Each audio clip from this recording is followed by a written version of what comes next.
ماڵی خوددایە لە چەمچەماڵ هی ماڵی کاک حاجی یاسین و کاک حاجی ئاراس قوڕانی کاک حاجی حوسێن خی گەورە پاداشیان باتەوە کە ئیسا بە چاوی خۆتانە بینن هەموو ڕۆژێکە لێرە لە مانگی ڕەمەزانە لە ساڵانی ڕابردووشە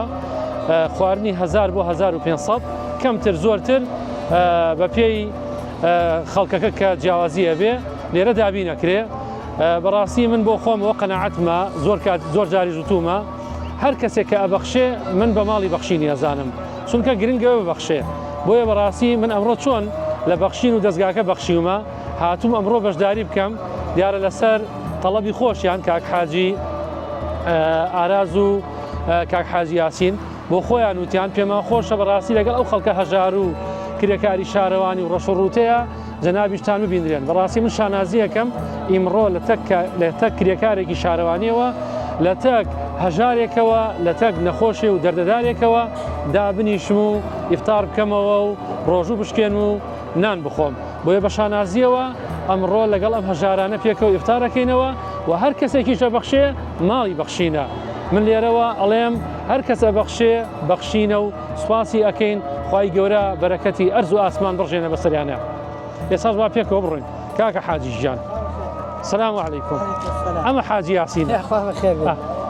باوەڕ بێت دیان جاری وتر وتومە تومەوازانم بەخشینەی بەخشێ گرنگەوەی ببەخشێ خی گەورە بەرەکەتی ئەرز و ئاسمان بڕژێنە بەسەرتانی ڕێت وعدم پێدا هاتم ڕەبی بەخێر فەرمووی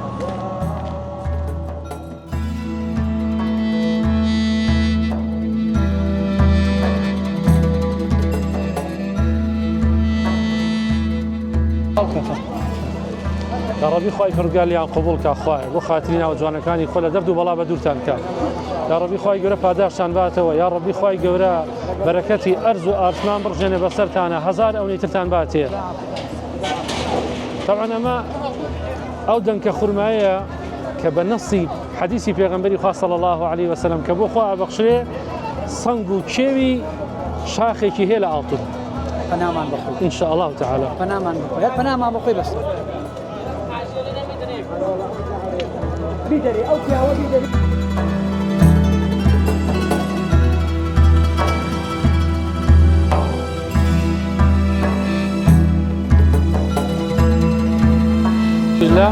تەسەورەکەم نزیکەی 1000 نەفەر ئێستا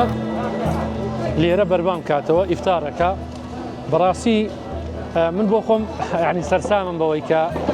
ڕۆژی وایە 10 کەس 12 کەس میوانمانە بێ ماڵمان یعنی چۆن شپرزیتیەکەوێت چۆنە شەڵەژەین یعنی ئەو خێزانە هەل لە بەیانیەوە ڕۆژ دەکاتەوە هەتاکو ئێوارە ئامادەکاریەکەن بۆی کە 10 میواناتەوە 2 میواناتەوە 4 میواناتوە دەتەماشا بکەن لەم شارە جوانەیە ئێستا 1000 نەفەر لێرە نانەخوا هەموو ڕۆژێکە 1000 نەفەر لێرە نان بخوا بەڕاستی بەرەکەتێکی گەورەیە بەرەکەتی ڕەمەزانە هی خوایە خوا دڵی ئەوانی نەرم کردووە ئیسلام وای لێ کردوون باوەڕبوون بە پاداشتەکەی قیامەت و حەوزی کەوسەر وای لێ کردوون کە ئەم پیاوانە ئەمڕۆ لێرە نانی 1000 کەس بدەن وەڵای قسەی جوانم لەو پیاوانە بیست کە زۆر شایانی گێڕانەوەیە وەکوینەکەی عادی کوڕی حاتەمی تائیەوان کاتێک کە دەرکە گەرمەکانیان کۆ کردەوە دوای بە فەردەیان بەخشی کە دوایی بە ڕەوە حیوانەکانە نەبەخشی لێرە ئەم پیاوانە قسەی جوانیانە کردیانوێت ئێمە نالین 250 بڕا بەلای هیچ کەسێکەوە لە مەعاملەیە 250 نالین بەسەری کەسێکەوە بڕا بەڵام کە دێتە سەر بەخشینیش بەڕاستی قسووری پێ ناکەین بە شەدای بەخشین ئەوە بە هەزار ماڵە بەخشین بەڵام لە مەعاملەشە مەعاملەی 250 شەکەین خی گەورە پاداشیان باتەوە.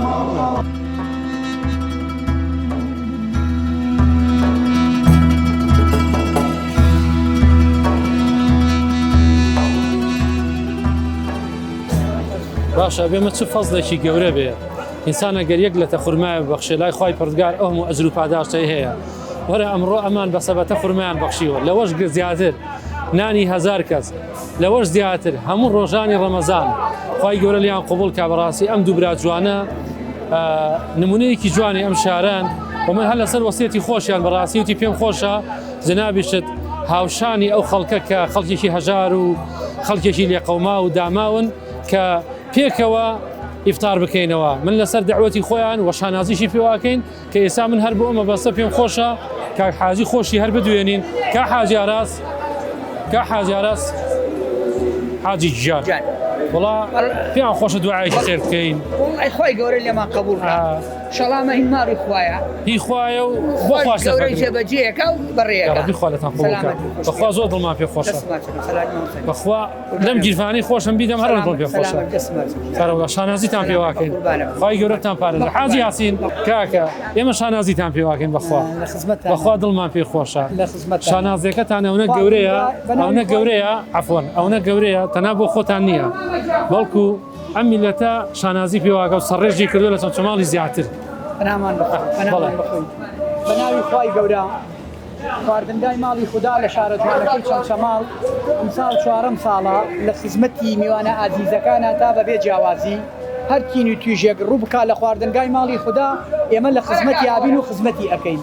خواردنگای ماڵی خوددا لەسەر جعدەی سلێمانی چەمچەماڵ لەسەر جعدەیەکی عامە و لە خزمەتی میوانە ئازیزەکانەتا بە خێراتنی جەنابتانی شەکەی ئەمە سەدەقەشەکە حاجی ئەمە فی سەبیللایە ماڵی زەکات نییە نەخێر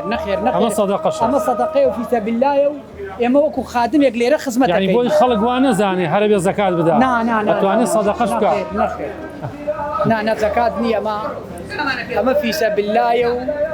لە پێناوی خوا و ئەم مانگە مبارەکەدا خواردنگای ماڵی خوددا کراوە تو ئێمەش لێرە وەکو خادمێک خوای گەورە خزمەتەکەین خوای گەورە پاداشتان خوایش بەخێر بێت دەست و چاوتان خۆش بێت. بسم الله نبدأ خير إن شاء الله.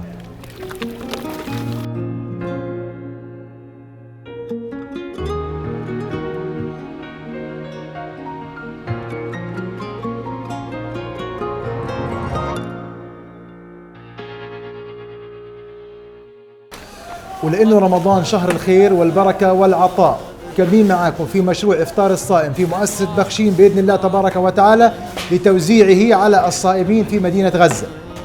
طبعا مستمرين معكم في تجهيز 500 وجبة للصائمين، نسأل الله عز وجل القبول. من طلته فالأمل سيهطل غيثا إن تبناه تعظيما للرحمن تصديقا بالميزان سنجدد أملا ونغني في كل مكان تمكينا. في ختام هذا اليوم المبارك الذي نستشعر فيه حديث نبينا صلى الله عليه وسلم: من فطر مسلما كان له مثل أجره، نتقدم بجزيل شكرنا وعظيم امتناننا إلى المساهمين وأصحاب الخير واليد البيضاء في مؤسسة بخشين الخيرية على هذا العطاء الدؤوب، سائلين الله عز وجل في عليائه أن يبارك الله لهم في أموالهم وفي عطاياهم. كل عام وأنتم بخير ورمضان كريم. وفي ختام مشروع إفطار الصائمين نحن اليوم نقف في هذه المنطقة المنكوبة كما تشاهدون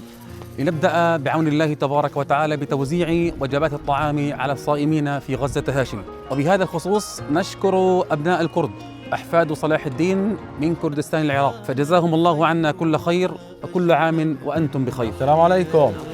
كل عام وأنتم بخير. تقبل الله طاعتكم. تقبل الله طاعتكم.